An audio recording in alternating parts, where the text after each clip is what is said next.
And welcome everybody to today's Cosmology segment. Today we'll be talking about cosmic rays, some data, some pulsars, information about those, and NASA's picture of the day. First we'll talk about cosmic rays. So cosmic rays were discovered in 1912 by Victor Hess. And if you're wondering what cosmic rays are made of, you can read all about it on Wikipedia. The composition is of primary cosmic rays, which originate outside Earth's atmosphere. About 99% are the nuclei of well-known atoms, stripped of their electrons. About 1% are electrons, one type of beta particle, and there's a link to that also if you want to read about beta particles. The particles produced in beta decay of a neutron.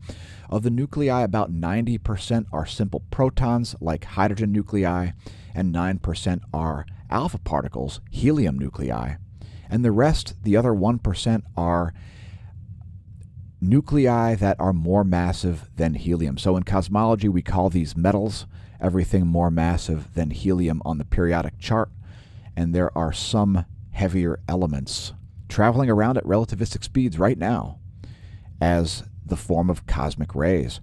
When these strike things, they create secondary particle showers. They cause radiation as a result, and they affect things on planet Earth. Let's just say that they affect things without getting into the realm of the controversial. Let's take a look at some cosmic ray data. And here is the cosmic ray data from the Apacity neutron monitor. You can see over the past 30 days here, or maybe you can't see, but over the past 30 days there's been a bit of a modest downtick in cosmic ray flux at Apacity neutron monitor. And at Barentsburg, you're looking at the 24-hour and the 30-day chart there. A slight downward trend over the past 30 days at Barentsburg as well. Next we'll go farther south to Athens, Greece. Here's the Athens, Greece neutron monitor, and you can see a small downtick there at Athens as well. Next we'll go even farther south. Here's the Mexico City Cosmic Ray Observatory, and a tiny uptick there at Mexico City over the past 30 days. Barely even a registered uptick there. Almost flat on the past 30 days at Mexico City. Next we'll go farther back north to the Oulu, Finland neutron monitor. This also shows you data all the way back to 1965. The Oulu neutron monitor here showing you 24 hours, 30 days, and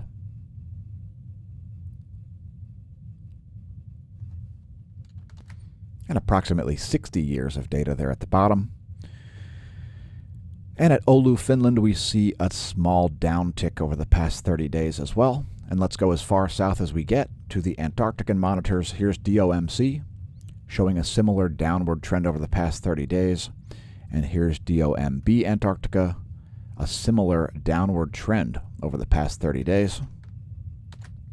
And we do regularly show cosmic ray data on the channel, as it's becoming increasingly important to some of us. And I've had theories about this for decades, but in any case, here's just a little diagram of what happens when a proton strikes an atmospheric molecule. It creates a particle shower and some radiation. It releases photons and can cause ionization and so on in the atmosphere. Next, I would invite all of our viewers to check us out on Twitch, twitch.tv/smAsho. They've got a great mobile app. It will notify you when we go live.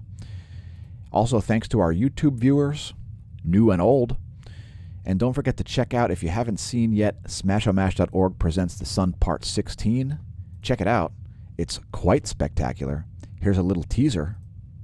And you can find all of our playlists at youtube.com/smAshomash/playlists. Make sure you cast this one to your largest screen, as again, it is some spectacular imagery. smAshomash.org presents The Sun Part 16. And I'm going to pause it right there as the C 9.4 class solar flare propagates. We're also on BitChute. You can find exclusive content there. And also, we are counting down to the 2021 solstice, so make sure you join us live.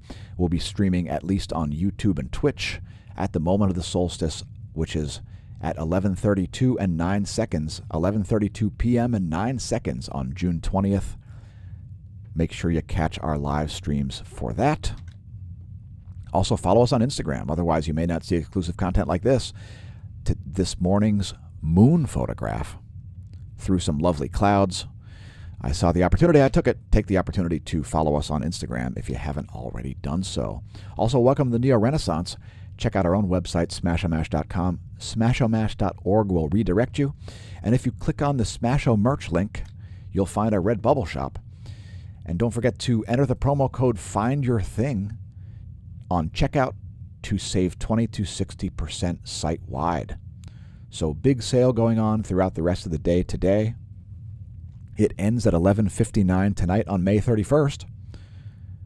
And again, you can find the link to that at smashomash.com or smashomash.org. We'll send you to the same page. Click the smAsho merch. And don't forget to enter the promo code FINDYOURTHING on checkout to save 20 to 60% site-wide. We picked a random number and a random object. And today's random number is 506, which coincides with Pulsar J1509-5850. Here it is in X-ray frequency from the Chandra X-ray telescope. And you can see this lengthy pulsar wind nebula as if it has a long, long tail. And what we're seeing when we look closer is that it looks like these polar jets are likely actually at opposite sides of the pulsar. We've got some more interesting information about pulsars that we're going to cover in a minute. First, let's take a look at this in some additional wavelengths. So this is X-ray. Here it is on the XMM Newton, the multi-mirror project, and it's looking a lot dimmer in that. And now we've zoomed way out with the Chandra. So here's this zoom out from Chandra, right? If we zoom way out and we view it through the Fermi gamma ray survey, you can see it's a very bright gamma ray region of space there, quite closely centered on that pulsar. And again, there it is in X-ray. And you can see the way these jet-like appendages seem to be swept back, almost looking like a bow shock on the front of that pulsar wind nebula. It's Pulsar J1509-5850, which is entry number 506 on the Neil Gorell Swift-Bat X-ray Observatory. We don't have a whole lot of data on this one. It must be a fairly newly discovered pulsar, as it's only got this year worth of data. There are the past 30 days of its X-ray outputs, and it did have a moment about 2 weeks ago where it was a pretty dense series of outbursts. Follow your favorite transients yourself at the Neil Gorell Swift Observatory, monitoring I think 1,050 objects now. 1,050 objects now monitored in terms of hard X-rays. And next, while we're talking about pulsars, let's talk a brief moment about Anton Petrov. So if you haven't checked out Anton Petrov's channel, we actually shared this video as a community post a couple of days ago. And what's interesting here is that pulsars may not have their polar regions lined up opposite of each other. In some cases, they may have their jets pointing in nearly the same direction. So this perhaps gives us additional insight into why pulsar wind nebulae are shaped the way that they are. Pulsars also have stellar spots. So spots of high X-ray producing regions, kind of similar to sunspots. Here's a little clip from Anton's video. An image that you see on the right side. The pulsars do not seem to have these symmetric magnetic fields. So their fields are not always as symmetrical as things like the sun. Of course, the suns become less symmetrical at solar maximum and solar minimum. Without going further into that, perhaps check out this video. It's from, again, Anton Petrov. He doesn't need our help. He's got 816,000 subscribers. The title is, "We May Have Been Wrong About Pulsar Properties." You can also find a link in there about this article here. NASA's NICER delivers best ever pulsar measurements and a surface map. And again, we see these stellar spots on pulsars in some odd locations. So you may have expected pulsars to be brightest at the poles. Here's a little clip from the NASA video. And what it's showing you here are these locations of these stellar spots, the areas of high X-ray brightness. So it's not fully understood, obviously, the life cycle of a pulsar. But this is some additional insight into the outputs of them and why they appear so asymmetrical at times. Last but not least, let's talk about one of Saturn's smallest round-shaped moon. It's known as Mimas. And here's a close-up of that large crater. It's believed that if this impactor was any larger, it would have destroyed the moon entirely. It's NASA's astronomy photo of the day at apod.nasa.gov.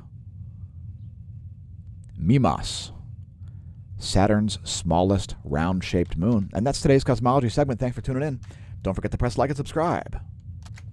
And don't forget to check out the rest of our Cosmology segment videos. You can find all of our playlists at youtube.com/smashamash/playlists. I've been your host, Dan, a.k.a. smAsho, and we'll see you next time here at the Smash News Network. Least busted. Name it news.